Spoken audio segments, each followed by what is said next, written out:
Hi, Kelly. Hi, Kathy. Thanks for coming. Thank you for having me. Yay. Okay, so Kelly, tell everyone a little bit about your childhood, where you were born, and start with that. I was born in Vancouver, British Columbia, actually a town called Surrey, British Columbia, but I say Vancouver because Canada seems to be one giant land mass, so it's usually easier. But yeah, I grew up in Surrey, British Columbia. My dad owned a country bar in Vancouver, one of the only country bars in Vancouver.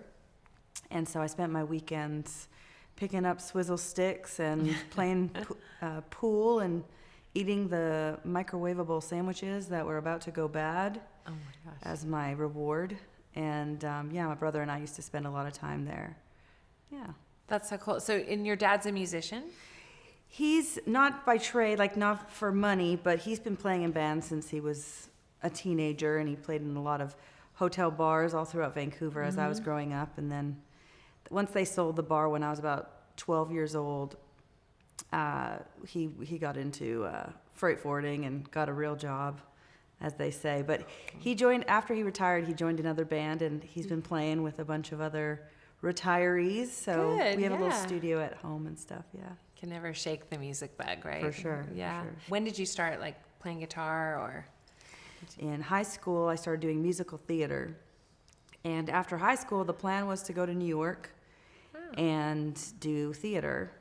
And then I lost my voice, and I had to wait about 2 years to get vocal surgery. Oh, wow. And so I got into banking, got a job as a teller, and started working for a little while. And after my surgeries and after healing, I had just had this thing happen where I fell back in love with country music.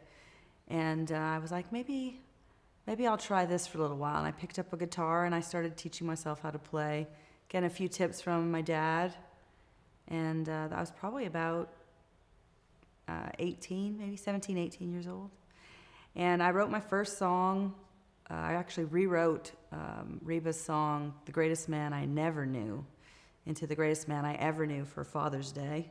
Oh. And somebody said, that's really good. Did you change those lyrics? And I said, yeah. And that was the first song I ever rewrote. So that was my first taste. And then I was like, I kind of like this. That's so cool. That's So you're about 18 at that point? Yeah, and 17, still living 18, in Canada? Still living in Canada.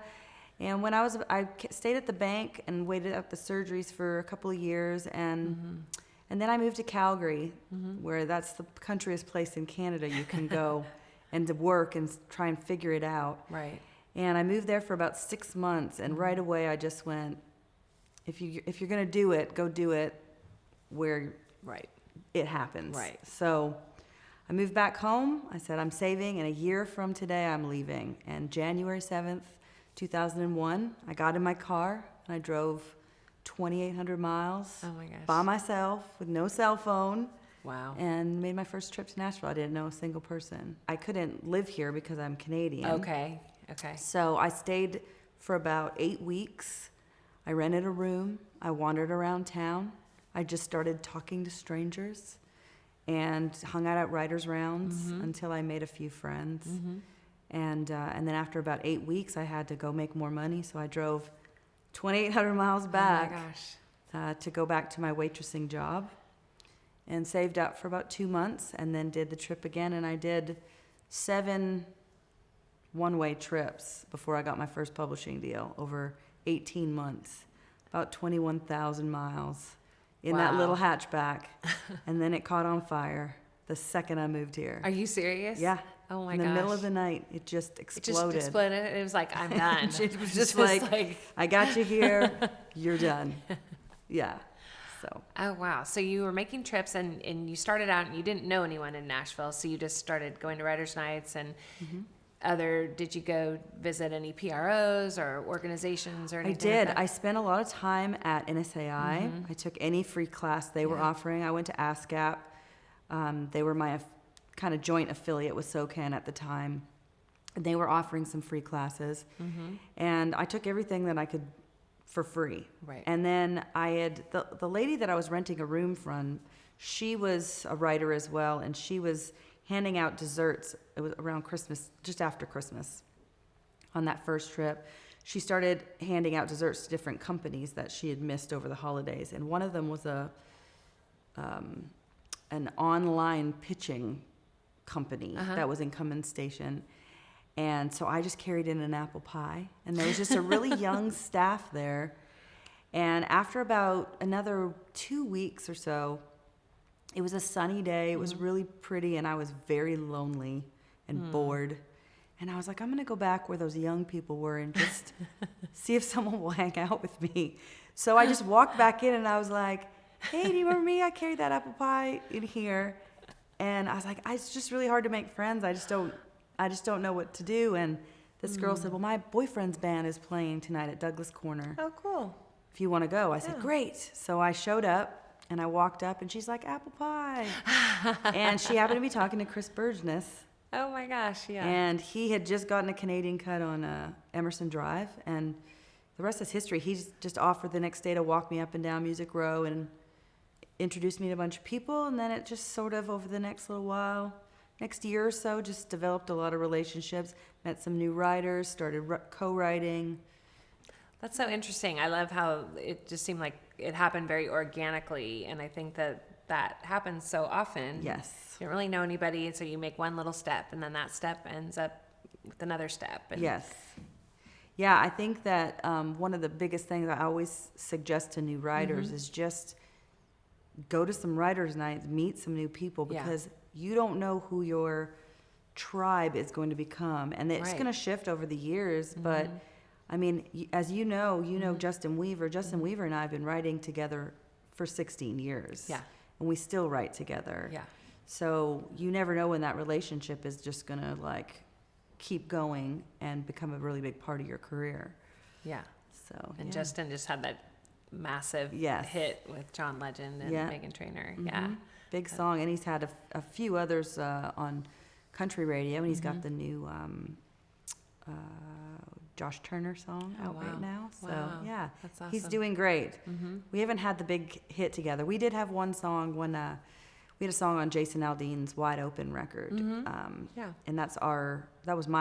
it's still my one and only platinum selling song, even though it wasn't a single, but I have that with him. So Jason's a perfect example. You know, Jason, we used to write with Jason in Justin's little second bedroom studio that he built with the spare bed in it, and we'd get these messages, hey, Jason's showcasing again, get out and support him. We're like, okay, like we'll go out and support our buddy here. And he would just play the Exit In, and he would play Third and Lindsley, and he'd play all these shows, and we'd go see him. And you never know, you never know who to put your money on, because you wouldn't necessarily think Jason was going to become as huge as he's become, you know. But it's been really cool to watch him succeed, for sure. So how'd your first deal come about? My first deal is a funny story, because I had just gotten back into town after that last one, and I just started taking meetings. And I had met a girl at a writer's round, and her company was doing a little showcase at 6 o'clock. They used to have these little happy hours, you know. And it was free food and free drinks for the writers, so everyone always showed up. Yeah. And it was at the Orbison building, and I got in the elevator with a guy named Colwright. And in the elevator, he was like, are you going up for this? I'm like, yeah, are you going up? He's like, oh, what do you do? I said, well, I'm a writer. And he said, oh, well, we're looking for a female writer right now. I said, well, can I come play you songs tomorrow? And he said, sure. And that was on a Monday. And on Friday, they offered me a deal. Wow. So that never happens anymore, really. But it was a really good starting point to get me down here. It got me, jump-started. Plus, I got to write within that company. They had some pretty incredible writers like Stephen Dale Jones and Jim McBride and Jamie Paulin, who we know has had a bunch of success too. And so it was a really nice introduction to some great writers. Right. Yeah. And they kind of hook you up with them. And you have a great voice too. So did you start doing demos, and then through that, did opportunities happen too? Yeah, I did a few demos. I mean, I paid a little bit to get some kind of crappy demos done. Then I kind of learned that I could get away with a good guitar vocal if I did it right. And then I started singing demos for people, and Right. I started showcasing a little bit, testing the waters a bit as an artist. And one of my songwriting partners and I, Vanessa, who you also know, we attempted a duo for a good 6 months. A great writer named Chris Lindsay took a chance on us and produced a few songs, and we went and shopped the deal, and she ended up deciding it wasn't for her, and it was a really great experience, a really great testing the waters for that. And I realized that I probably felt more comfortable as a songwriter myself. And so I could just relax and dig into that and start, really trying to make a name for myself in writing as a writer. As opposed to trying to be the artist. You got that out of your system? I got it out of my system, yeah. I definitely felt more comfortable behind the scenes a little bit. Yeah, you can kind of call your shots more. Yeah. I think. So then you're writing, and then what was like, I don't know if there's like ever a big break, but what was what was a big break for you, or a break that came next? When I think about it, I feel like I had a break happen kind of fast, but because they were like, it's a 10-year town, just be prepared. Oh, people were telling you, yeah. It's a 10-year town. And about a year in, I got a really big cut with Max T. Barnes on Aaron Tippin. He was on Lyric Street. Yeah. And I got a review in Billboard magazine, and it was a great review, and it debuted really great. And about 4 or 5 weeks into the song, he parted ways with the label. And the song went away very quickly. And that was my first taste of like, what do you mean? What happened? But because, and I thought I had kind of beat the 10-year clock. And then over the years, there's been I don't know if there's one, I feel like every time I have something that beats out the last thing, that feels like my big break. 16 years later, I just had my first #1 song, and I feel like it's my big break. Yeah. Even though I've been doing this for as long as I've been doing this. But and that was with Brett Young. It was Brett Young, and yes. You co-wrote it with him. I co-wrote it with Brett, and I co-wrote it with Justin Ebach. And they're both great writers, really great guys. I got set up with Brett before he got his label deal. Oh, okay. Just before, through Ronna Reeves, who's a great independent song plugger for Showbiz Row. And she was like, I've been working with this guy. I think you should write with him, for a couple of months. And I finally booked an appointment. It was booked out a little ways, maybe 6 weeks or so. And when I got in the room, Brett was just like, there's nothing better to me than an artist that has a very specific point of view. And because, and he does have that. So he had an idea right away, and it was like, as a female writer who writes a lot of boy songs, a lot of guy songs, I try to put a little bit of a female touch on it, like, be like, a girl doesn't want to hear that. Or, a girl would really want to hear that. And kind of guide it that way as the female in the room. But I almost didn't have to do that too much with Brett because he's such a romantic, and Justin is as well. So as soon as he told me that his title, I was like, yes, we have to write this song. And it's a simple love song. It really is.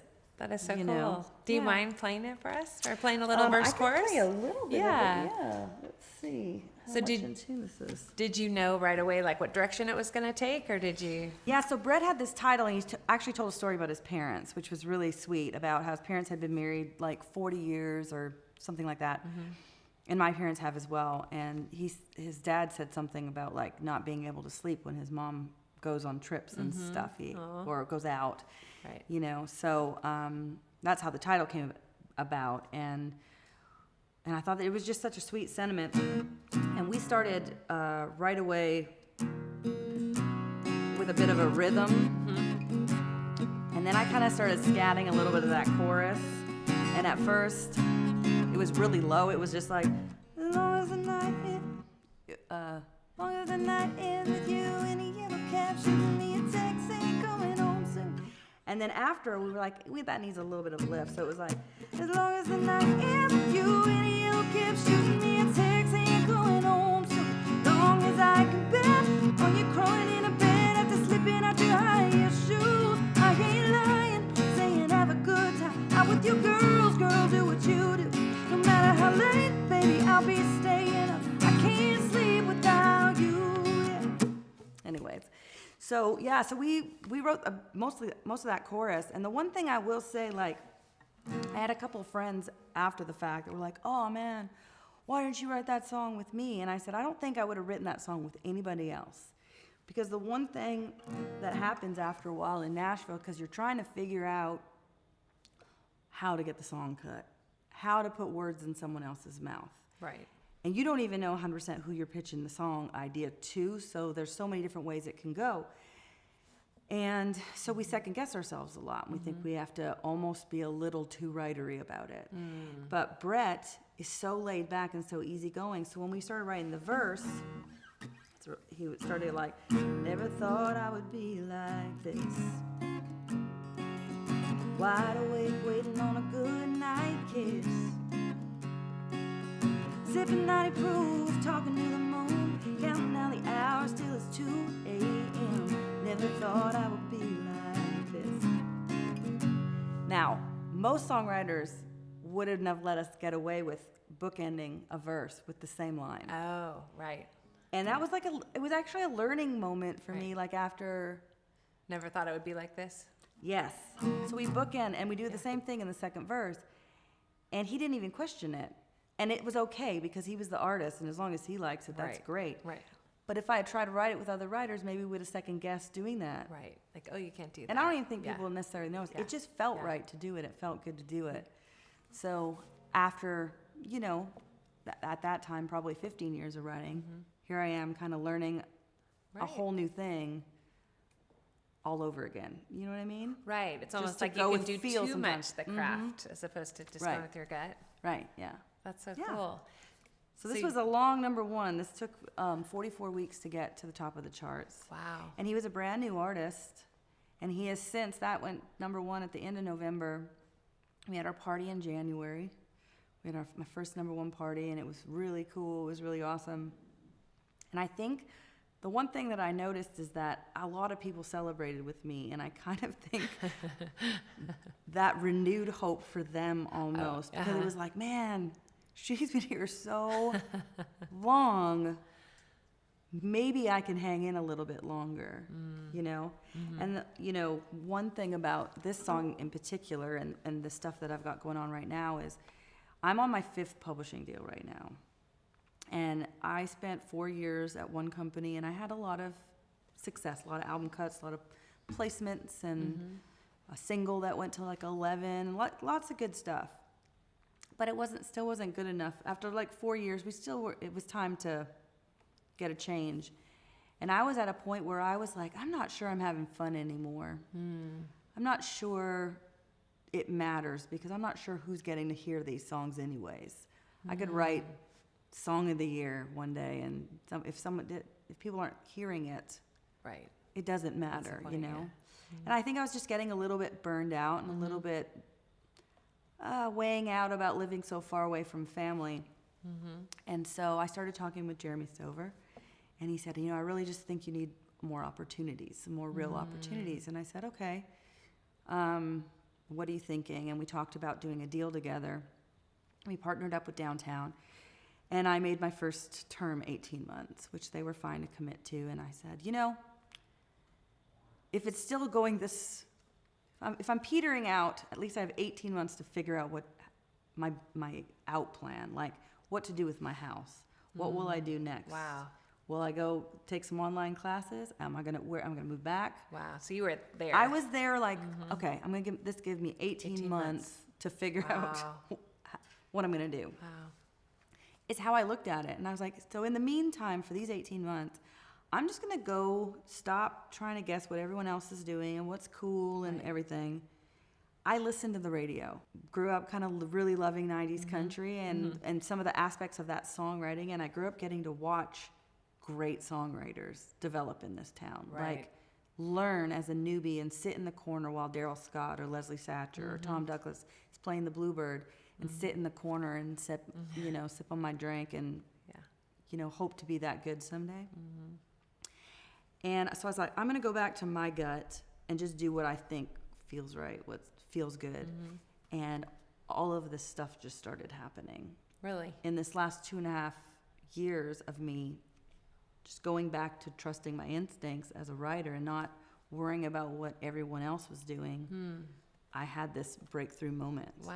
And I think a lot of people people really celebrated with me. They didn't just congratulate me, but they really celebrated because I think they enjoyed that story of starting at the way, way bottom. Right. With no money and the drives and the effort and the learning and it taking so long to have this to ring the bell. I think people found some renewed hope in that. And that was kind of the most exciting part for me. The money that comes with a song like that is obviously nice as well. Right. But all of a sudden I saw this burst of energy a little bit. And I had some people come up to me and say that, like, I feel like I can really stick it out a little longer. I was like, stick it out. That's so Keep cool. doing it. Yeah. Someone's paying us to do this. Keep doing it, I know they say that a lot of times, like when you want to quit the most, it's like when you're on the 1 yard line, and you were like so close. Yes. But yet you always, And that you can't wasn't the always see first that. time I was that close, but it was definitely the closest I got. Yeah. So, yeah. Well, that's exciting. So your big breakthrough came really from when you just stopped maybe like writing for radio or writing like what you think. I was writing for radio because that's what I like. Okay. And I feel like this town can sometimes pull you in different directions for that, like it's not super cool to write for radio all the time. Right. And there's a lot of subgenres off of country, and there's a lot of people who are very talented.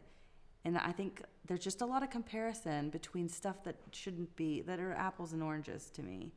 Like a really great Americana indie artist that's on Lightning 100 shouldn't be compared to someone Florida Georgia Line. Florida Georgia Line. It's just, there's no point in the comparison. Right.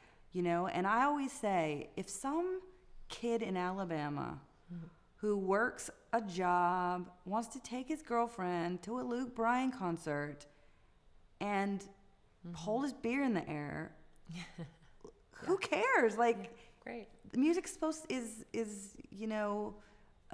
very subjective to me. It's supposed to feel good. Right. I was the kid in the beer garden, Right.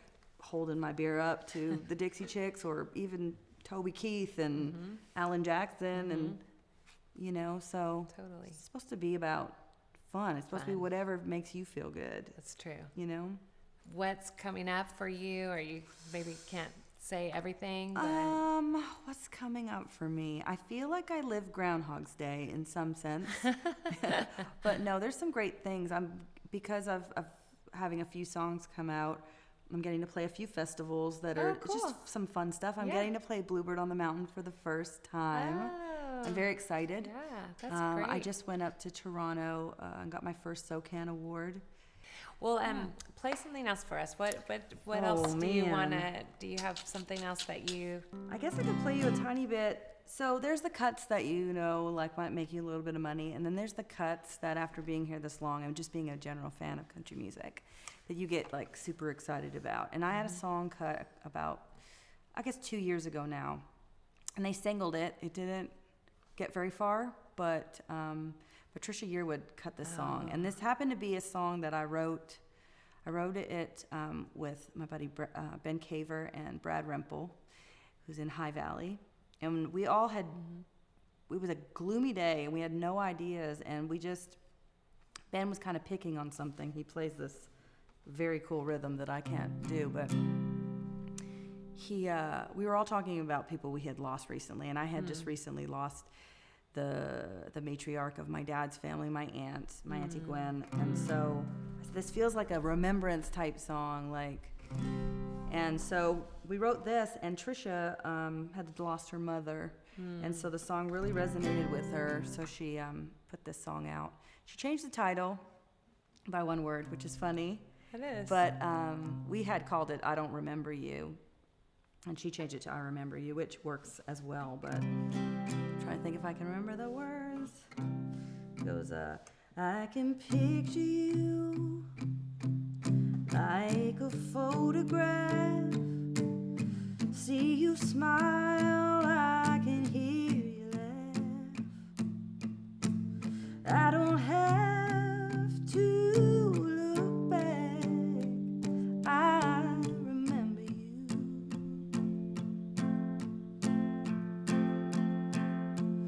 When I'm all alone, you're all around. I tell you things, oh, I talk out loud. Ever since you left the ground, I remember you. Anyways, That's so pretty. Yeah, Oh, thanks. There's more to it, but I don't know. That's Waste too awesome. much I was time. like, so Trisha Yearwood was one of your big. Well, I idols mean, and- if somebody she's isn't awesome. like fangirling over her, I'd question them. In she's general, there's nothing like hearing her voice, I know. her tone in the middle of a room. And I got to go to the CD release, and she performed it live. Oh, how cool. And I mean, you know, there's something to be said of how far we've come with like tracking and electronics and stuff, but when you hear someone who can really like sing like she can Yeah. sing with that special tone of hers, and hear her just sing it live with just an acoustic guitar, it's like chills on your skin, you know? Did you cry? I'm not a public crier because I don't have a turnoff valve once I start crying in public. So you'll just find me rocking in a corner somewhere. But I didn't cry, but I got to meet with her, and we got to exchange stories about what it meant for each one of us. Ben Caver, we actually wrote the song on a guitar that one of Ben's buddies from high school got killed in a plane crash. Oh. And his father gave Ben a guitar and said, I think he would want you to have this. Now go to Nashville and write songs. Wow. So he happened to be playing it on that guitar that day. Oh, So when I said it wow. feels like remembrance, he's told me about the guitar, and I told him about my aunt, and we all started talking. And so I know Ben actually got to get up and play on with that guitar with Trisha singing it at one of Garth and Trisha's big concerts Oh, wow. in Birmingham in front of his whole family and the family who gave him the guitar. Oh. So wow. it's one of those like, That's man, that's not awesome. going to make us a lot of money, but man, I wouldn't trade it for anything. Right. You know? That is so cool. So, yeah. Well, this has been awesome. Do you have any like final thoughts or? I always say trust your gut a little bit when it comes to your instincts as far as what you do well and hone in on that. Mm-hmm. Someone told me a long time ago, like, people have heard most ideas before, but they haven't necessarily heard it the way you would say it. And I think that if you can hone in on that, that's a big deal. The other thing for like people that I always say is if everyone feels like they need to give you their opinion a lot, whether opinions, you can just be like, I don't really like it, or I like it, or I like it, but I don't know if it's that special. I don't know. But people will give you very pinpointy advice and very pinpointy critiques sometimes.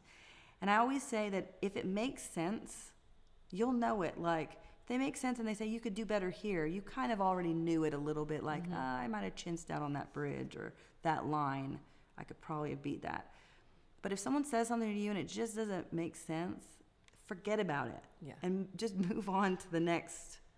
Don't worry too much about that. And yeah, I mean, the same thing that happened with my publishing deals, you know, that Aldine song that went platinum, I wrote that song the day before I got dropped from my third publishing deal. Wow. No, my second publishing deal. We had done a merger, and I walked into the office, and they said, how are you doing? And I said, great. I said, I just wrote this really cool song. They went, awesome. We're letting you go. And it still to this day is my only platinum selling song. But that song ended up getting cut a couple months later. And I always wanted it to be a single so I could be like, I wrote this the day before I got dropped, and then just go into it and launch into the song. But still, if that gives anyone a little bit of hope too, Definitely. the end of one thing isn't really the end necessarily. That's So, great. yeah. That's great. Well, you're awesome. Thank you, Thank Kelly. you, Kathy. Yay. I think you were working with the show Nashville and doing Yes. some singing with that. Can I you tell did. me about that a little bit? I did some singing. I did a lot of the stunt vocals when they were tracking for Connie Britton. Okay, you have to tell us, like, what's a stunt Yeah, the scratch vocal. Okay. Well, they say scratch vocal, but Okay. basically you go in and you sing along. You learn the song and you sing while the band is tracking, just so they know kind of where to come in and with dynamics and stuff. And then Connie would replace the lead vocal, and then they would send it to me, and I would put all the background vocals on it and send it back. So most of the series up until this past year, I sang all the backgrounds for all Connie stuff. But I had my first cut on my first placement in the very first season, and we had the song that was in all of the trailers for the show coming out. And I'd written this song with Justin Weaver and with Emily Shackleton, and it was sort of, to me, it was my left of center. It was my, like, dark edge, you know? Right. Edgy Kelly. So we hear that it got cut for the show, and we're like, oh, great. So it's probably going to be Connie's character. It's, like, very adult. And then we find out, so the trailer comes out, and my parents happen to be in town, and we're watching it on my laptop. And they're showing clips in the trailer for the show. And then we hear our song, and out comes Hayden Panettiere's character in a short mini skirt, parading down at the Opry stage, singing our song like a pop song. And we're like, oh, okay. And then it clips to Connie Britton's character in the Opry dressing room, in the Ryman dressing room. And it's playing on the screen in her room. And they clip to her, and it says, she goes, ugh, who listens to that crap?